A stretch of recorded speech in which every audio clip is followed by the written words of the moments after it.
out here in the afternoon. Temperature's down about 77 now.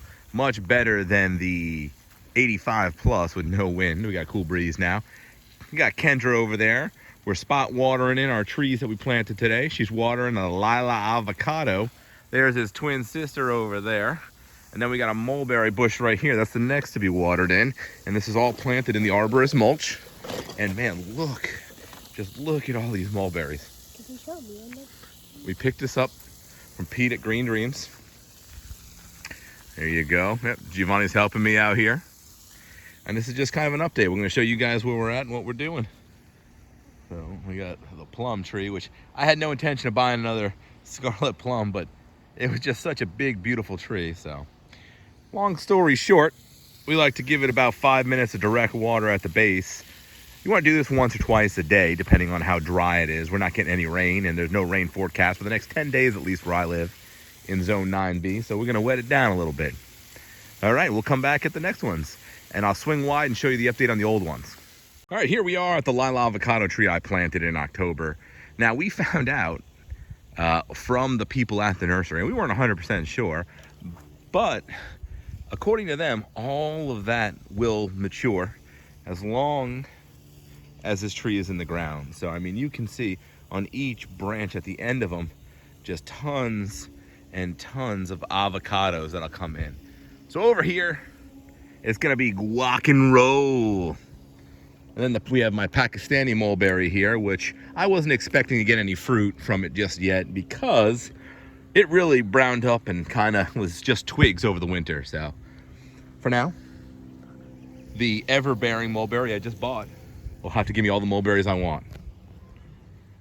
Here we are. This is called a pineapple pear. It's a nice, cold, hardy, subtropical pear tree. I'm not seeing any fruit, but tons and tons of new growth.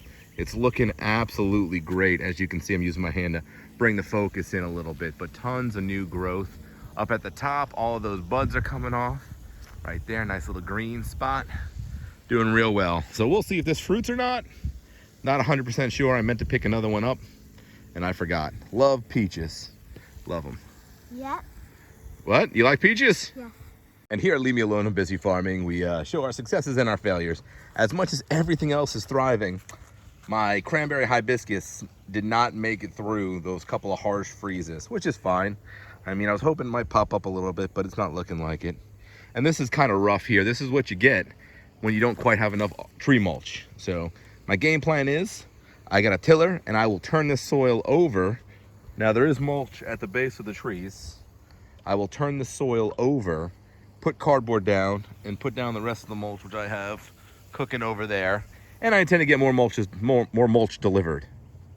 Right here is the ultimate success story though. This Tropic Beauty peach tree, absolutely insane. I cannot get over. I've got 1, 2, 3, 4, 5, 6, 7, 8, 9, 10, 11, 12, 13, 14. I mean, it just keep going. Just keep going. Peaches, peaches everywhere. We got some flowers on the top. Those still might yet make peaches. So I got a twin sister for this bad boy because it seems to do really well. And really, all I did was take some of that arborist tree mulch and put it in the ground. Everything is grown over it, which I can take back and just kind of remove the weeds. Other than that, though, this thing is absolutely growing. I cannot wait to grab one of these bad boys. Whoa. What do you say, bud? What do you think? You excited for peaches? Yes. This is the same plum tree as the one over there, that really big one. We planted this in October thereabout, and it flowered like no one's business. There were white flowers all over this tree. If you're on the Instagram, you've seen it. I'm not seeing any fruit yet, but this is a really young tree, especially compared to that other one. I think this one we got, it was in a 3-gallon bucket. That is a 5-gallon bucket, or 7, excuse me. But it's doing great though. Lots of new growth. It flowered, so it's definitely healthy and happy and growing, and we'll see what it does. I mean, if it fruits, it fruits. I never expected to get fruit year 1 anyway, so we'll move on. The next one we're gonna look at are the turkey figs we got from our buddy Joe. Surprise for me are these fig trees. It's been touch and go. These were in tiny pots at a friend's house. I transplanted them in the ground before we even moved in. And the frost, when it came, all the leaves came on. It was just sticks coming out of the ground. But as you can see, we're still getting new growth. So we'll see how it grows and matures, and we'll take it one stage at a time. Well, over on the next one, you'll see there are no leaves, but there are some nice fresh growth coming from it. So I've got hope that soon those fresh growth will turn into leaves. You'll see us over there in just a second. Okay, excuse the weeds. Until we get some mulch down to help knock it all back, we're gonna be a hot mess here. So, but that's what I was talking about. It is just twigs, but we got green on the ends, green on the ends. These should open up in the next couple weeks. It'll flower, not flower, excuse me. It will sprout leaves, and I'm hoping that we'll have a good couple of months and we'll get some nice growth on these fig trees. Now, if you remember, I planted them in pots with the bottom cut out because a pro tip from Pete at Green Dreams is the pot, if it's a foot pot, which it was, a little over, protects it from any nematodes. The rootstock on figs, really sensitive to nematodes. This puts it below. Nematodes only live in about the first top 12 inches of soil. So, what do you think, Kendra? You excited to get some figs? Mm-hmm.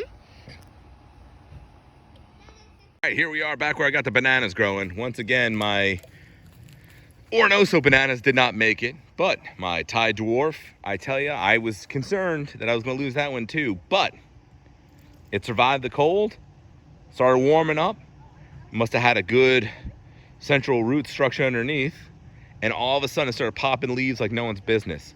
I just picked this bad boy up from Sandhill Nursery. Big shout out. Thank you, Pete. You're the man. This is a Namwa banana, and it is great.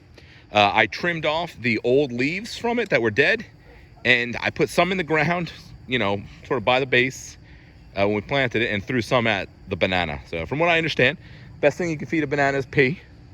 It's daylight, I can't pee out here. At night I pee. The next best thing is ash. I've got some fresh ash from the fire we had last night. Third best thing you can feed a banana is itself. So we trim that stuff, drop it right on the base, boom, breaks down, helps to fertilize itself. All right, we'll move back over. Here we are. Got the Roma tomatoes. This is just one plant that's not even anywhere near done growing. This will grow all the way up the top of the trellis. But I already have 6+ tomatoes that'll come off of that eventually. My cherry tomatoes, I can count like 2 dozen of the cherry tomatoes. Right over there, the San Manzano tomatoes, I got 2. Over here, more of those the Roma tomatoes. Got a nice red one there that's coming through in the next day or two. That'll be nice and ripe. Got 5 or 6 on that one. I got at least 7 or 8 on that one over there. And to really kick it up a notch, I swung on and I picked up some marigolds. So we planted those in between. They look real pretty, nice little pop of yellow. But marigolds will turbocharge pollination. I don't have too much over here to attract pollinators other than the tomato flowers. As you can see, there's tons of them on the tree here. There's tons of them on the tree. There's tons on the tree. As you can see here, the tomato plant has tons of flowers on it. They're not super big. I mean, if you look at those compared to the marigolds, you can see why having those there help kick it up a notch. But tons and tons of flowers, and each one of those flowers, potential tomatoes. So we're doing great. We got the papaya over there, another Turk's cap. Only with the Turk's cap, I'm gonna plant it right up front here. And the game plan is to bring some pollinators to this area. There's that awesome plum tree doing well. All right, there's Gio over there, watering the Namwa banana, baby. Delish, can't wait. All right, good morning. It is day 2 of the video we started yesterday. My dad went to his food forest and made a video and uploaded it.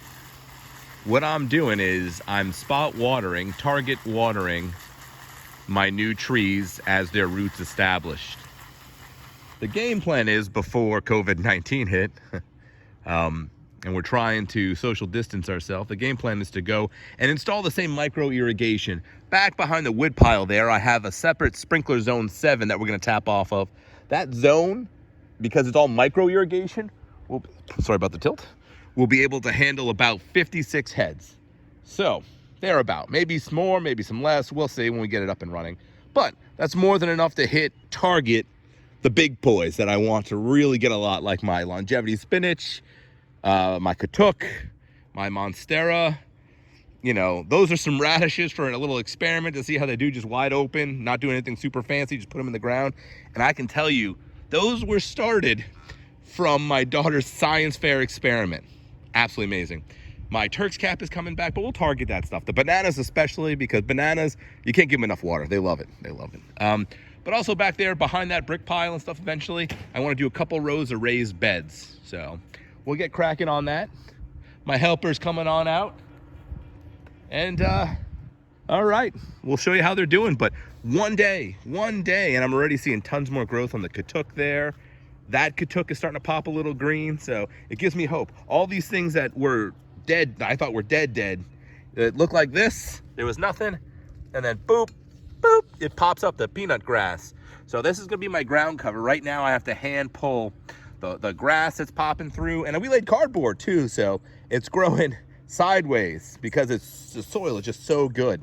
But hopefully the game plan is to have the peanut grass spread and take over and just outcompete the weeds and stuff. So this is a temporary affliction while my peanut grass spreads. All right, we'll come back in a couple minutes. We are day 2, wrapping it up. So in case you're not totally sold on the tree mulch, we put that down in November-ish, and there was sand here.